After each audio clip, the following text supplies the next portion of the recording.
राधे राधे मेरे प्यारे भाइयों बहनों माताओं बंधुओं। R R R Verma channel में आपका स्वागत है। आप सभी पर भगवान विष्णु की कृपा बनी रहे, आपके बच्चों की आयु लंबी हो। आज मैं श्रवण करवा रही हूँ जितिया व्रत कथा, जितिया पूजा विधि, जितिया नहाए खाए, जितिया पूजा मुहूर्त, जितिया पारण विधि, जितिया की 5 कथा सुन। बंधुओं, यदि आपने YouTube channel R R R Verma यदि अब तक सब्सक्राइब नहीं किया तो जरूर करें, लाइक करें, कमेंट बॉक्स में राधे राधे अवश्य लिखें। बंधुओं, आप सभी जानते हैं कि जितिया पर्व का बहुत अधिक महत्व है। हिंदू धर्म में जितिया व्रत का विशेष महत्व है। इस दिन महिलाएं संतान प्राप्ति और उनकी मंगल कामना के लिए जीवित पुत्री का व्रत रखती हैं। मान्यता के अनुसार जितिया का व्रत 3 दिन तक चलता है। जितिया व्रत की शुरुआत सप्तमी तिथि से होती है और इसका समापन पारण के साथ नौमी तिथि के दिन किया जाता है। जितिया व्रत आश्विन मास की कृष्ण अष्टमी तिथि को रखा जाता है। अष्टमी तिथि पर पूरे दिन निर्जल व्रत रखा जाता है। इस दिन जिमुत वाहन के पूजन का विधान है। इस साल जितिया व्रत 6 अक्टूबर दिन शुक्रवार को रखा जाएगा। इस दिन महिलाएं अपने पुत्रों के लिए 24 घंटे का निर्जला व्रत रखती हैं।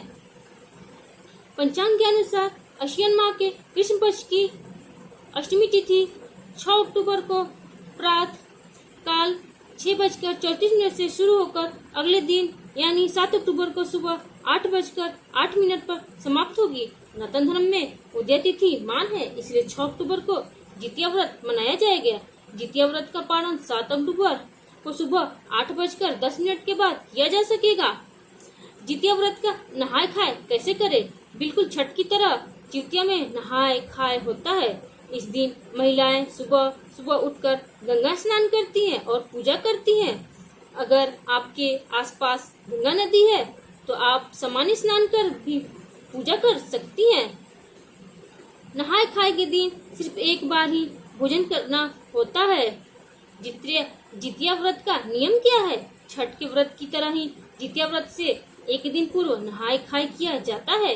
इसमें व्रती स्नान आदि और पूजा पाठ के बाद भोजन ग्रहण करती है और अगले दिन निर्जला उपवास रखती है। इसलिए नियम के तहत नहाए खाए के दिन भूलकर भी लहसुन प्याज मांसाहार या तामसिक भोजन नहीं करना चाहिए। हालांकि कुछ महिलाएं मछली खाने के बाद जितिया व्रत रखती हैं। जितिया पर किसकी पूजा की जाती है?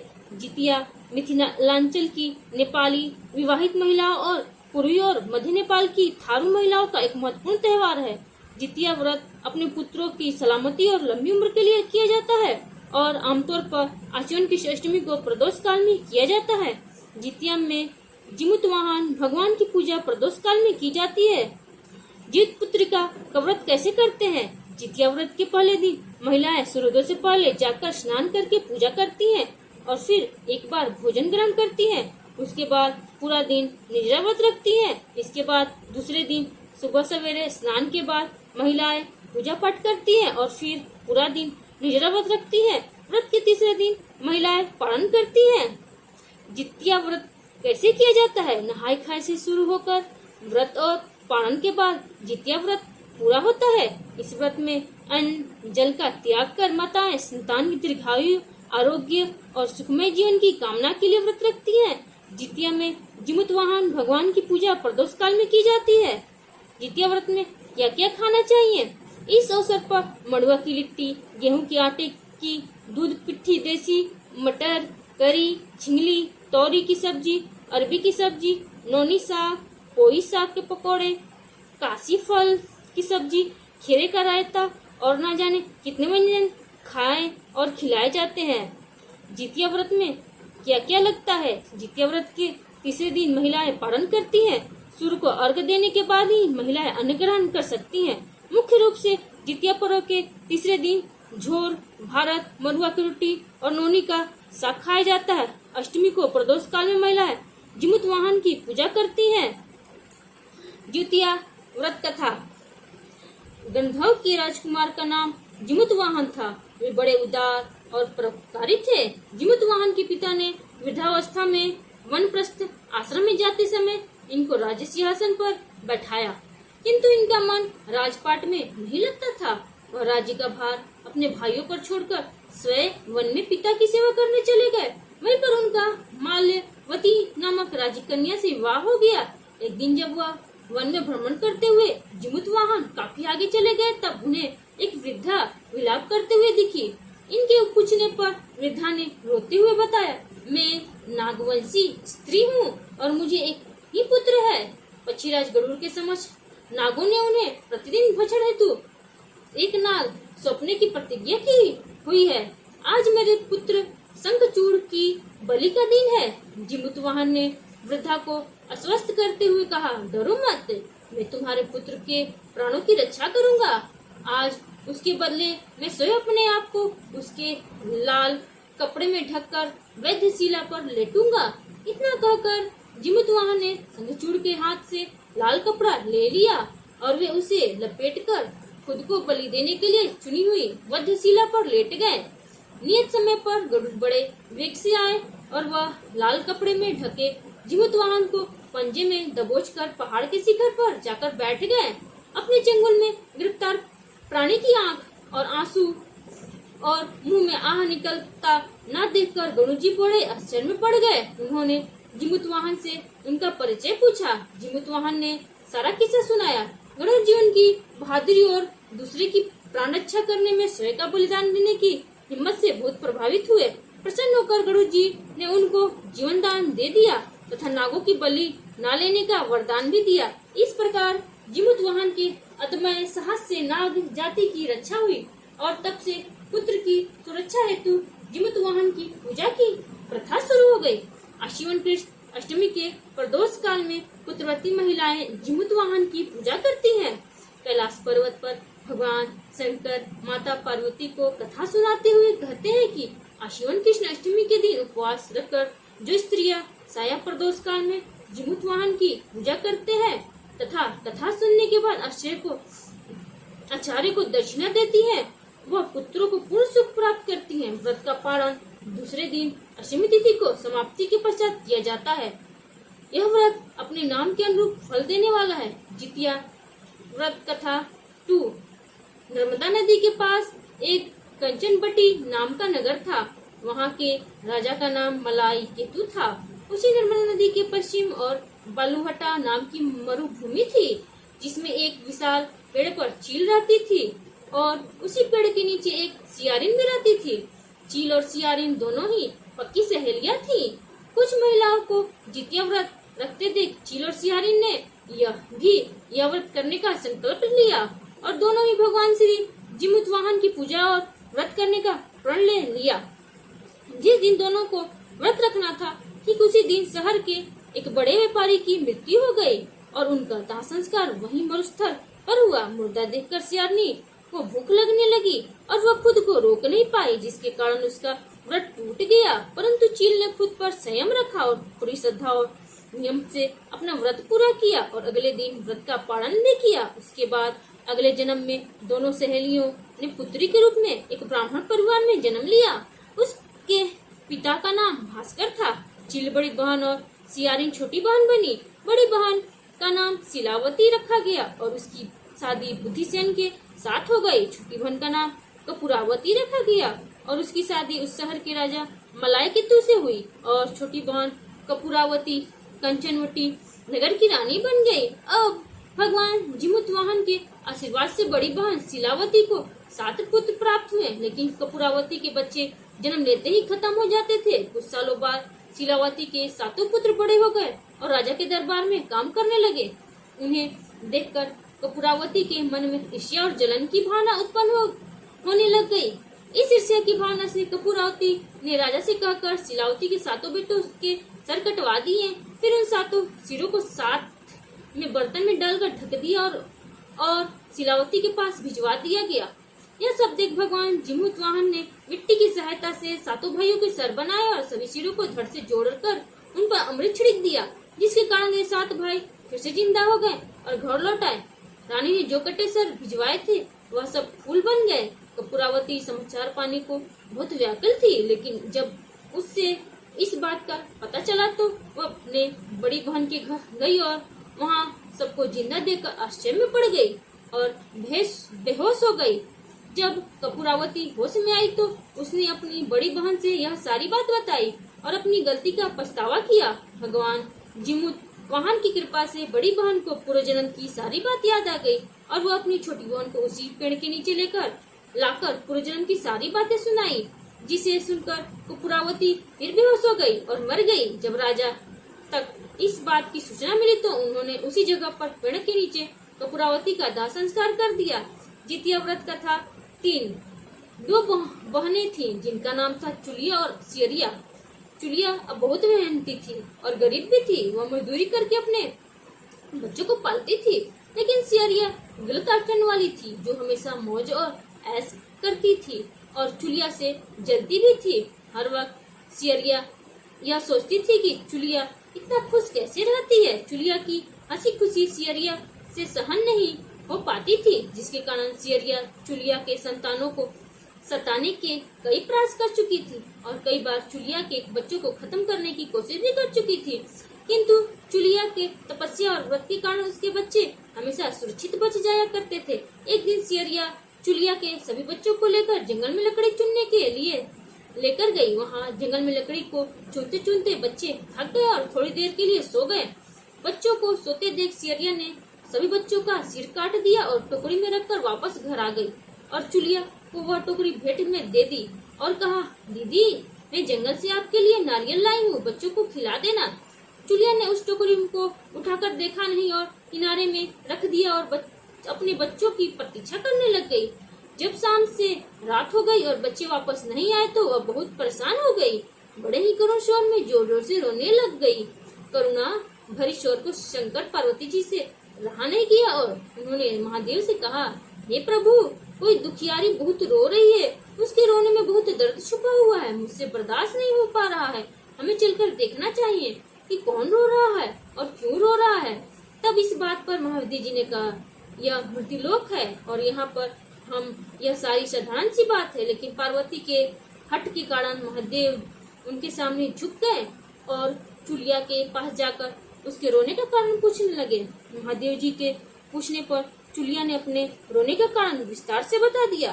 शंकर जी ने जब यह ध्यान लगाया तो उन्होंने चुलिया के बच्चों को जंगल में मृत पाया, जिसके बाद शंकर जी ने पार्वती जी से को अनुरोध किया और बच्चों को पुनः जीवित कर दिया। बच्चे नींद से उठकर मौसी को ढूंढ रहे थे, किंतु मौसी वहाँ नहीं थी।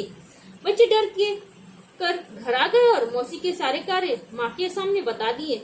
यह सब सुनकर चुलिया सियरिया के पास जाकर लड़ने लगी, तुम मेरे बच्चों को जंगल में क्यों अकेला छोड़ाई। दोनों बहनों में लड़ाई हुई शुरू हो गई और यह लड़ाई 7 दिन 7 रात तक चलती रही, किंतु इस लड़ाई का कोई हल नहीं निकला। जिसके बाद दोनों ने उस जंगल में एक तपस्वी को घटना सुनाई। घटना सुनने के बाद तपस्वी ने दोनों को आदेश दिया कि तुम दोनों जाकर पास के में खेल रहे बच्चों को बाल से पकड़कर घसीटते हुए मेरे पास लेकर आ जाओ, उसके बाद मैं निर्णय करूंगा। चुलिया बच्चों की माँ थी, उससे बच्चों की पीड़ा देखी नहीं जा सकी। उसने महात्मा के वचनों का पालन नहीं किया, लेकिन सियरिया दौड़ती हुई गई और खेलते हुए बच्चों को बाल से पकड़कर खींच कर लाई।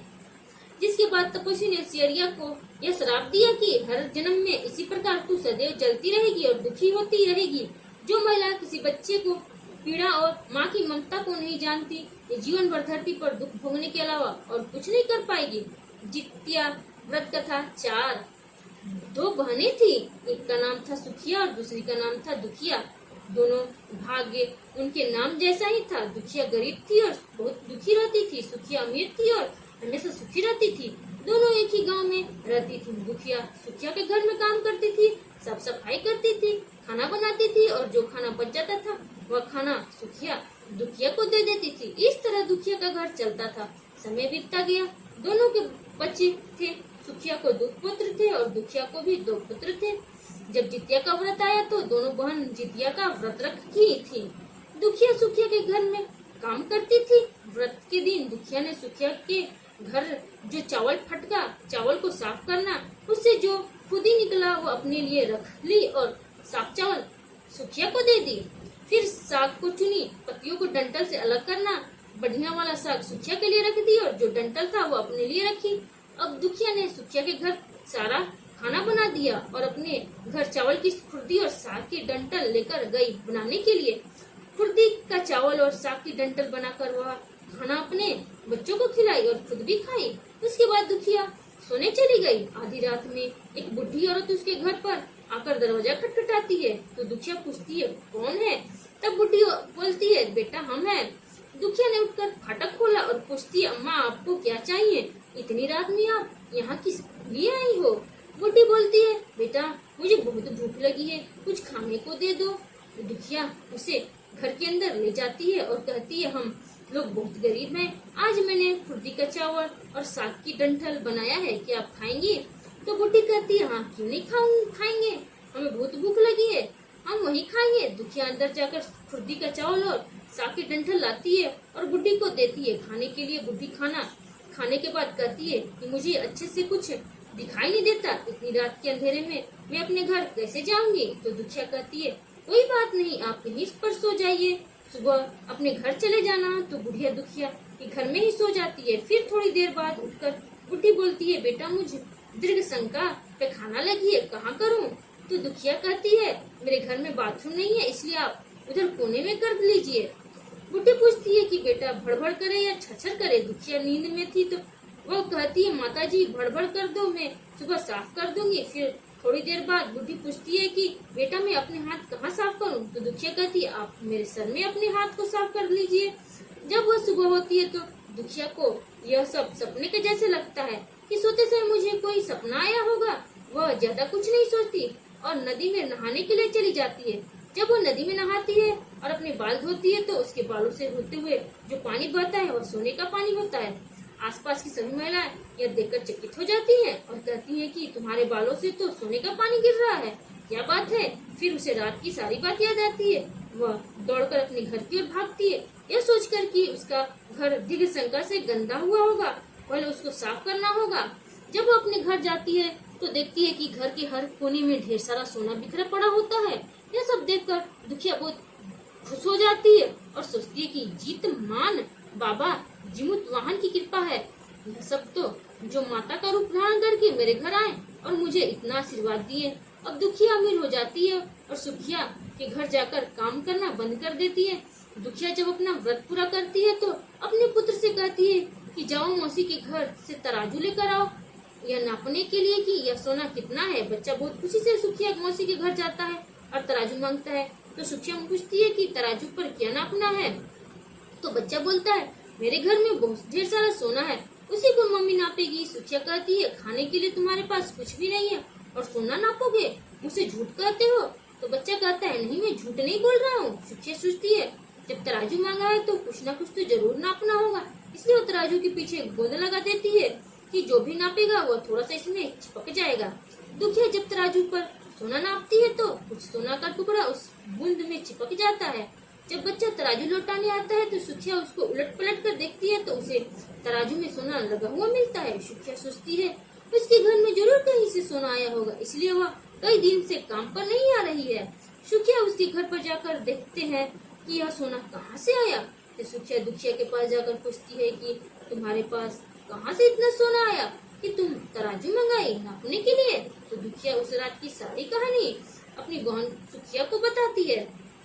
दुखिया फिर अगले साल दुखिया का मन एकदम सच्चा था, इसलिए वह सब कुछ बता दी। लेकिन सुखिया के मन में लालच आने लगा कि दुखिया के पास हमसे भी ज्यादा धन आ गया, अब अगले जितिया में मैं भी खुर्दी का चावल और साग की डंठल बनाऊंगी। फिर अगले साल जितिया का व्रत दोनों बहन ने रखा।